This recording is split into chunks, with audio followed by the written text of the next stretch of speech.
மச்சாண்டே Kumar sir வந்துங்கறாரா? Kumar sir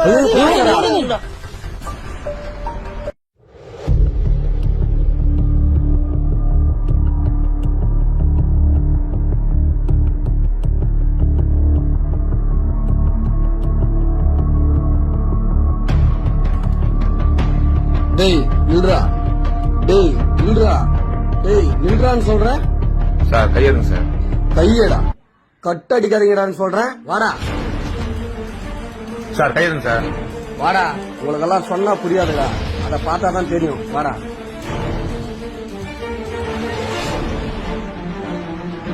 ஏறா வண்டியில, ஏறா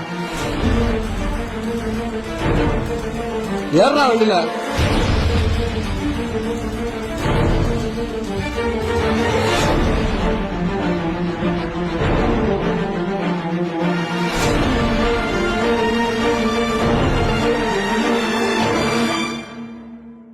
இறங்குடா.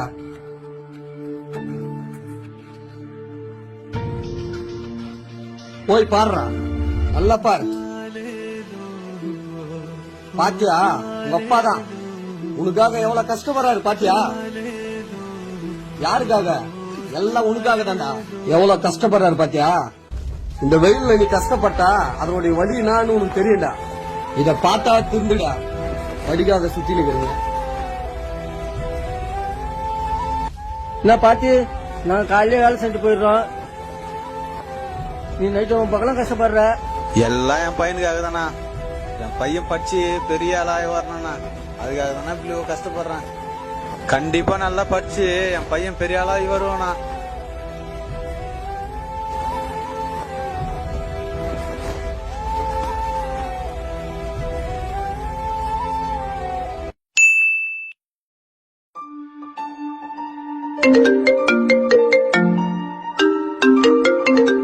ஏய் வச்சுனே இருங்கடா, போயிட்டு வந்துடுறேன்.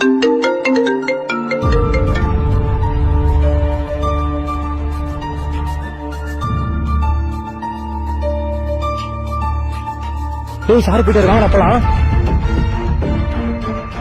மச்சான் வாடா போலாம். ஏய் வாடா.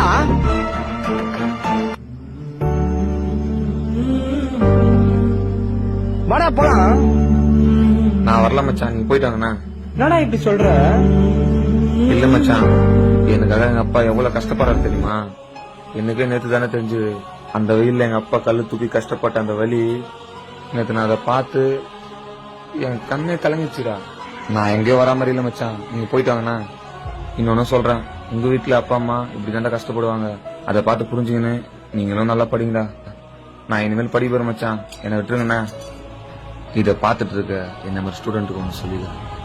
நம்மளை படிக்க வைக்க நம்ம அப்பா அம்மா எவ்வளவோ கஷ்டப்படுறாங்க. ஆனா அந்த கஷ்டத்தை நம்ம தெரிஞ்சுக்காம ஒரு விளையாட்டுத்தனமா இருக்கும். என்னைக்காச்சும் ஒரு நாள் உங்க அப்பா அம்மா கஷ்டப்படுற இடத்துக்கு போய் பாருங்க, அதோட வழி நான் உங்களுக்கு தெரியும். இனிமேல் இது மாதிரி பண்ணாம உங்களுக்காக கஷ்டப்படுற உங்க அப்பா அம்மாவை படிச்சு சந்தோஷமா வச்சுக்கோங்க.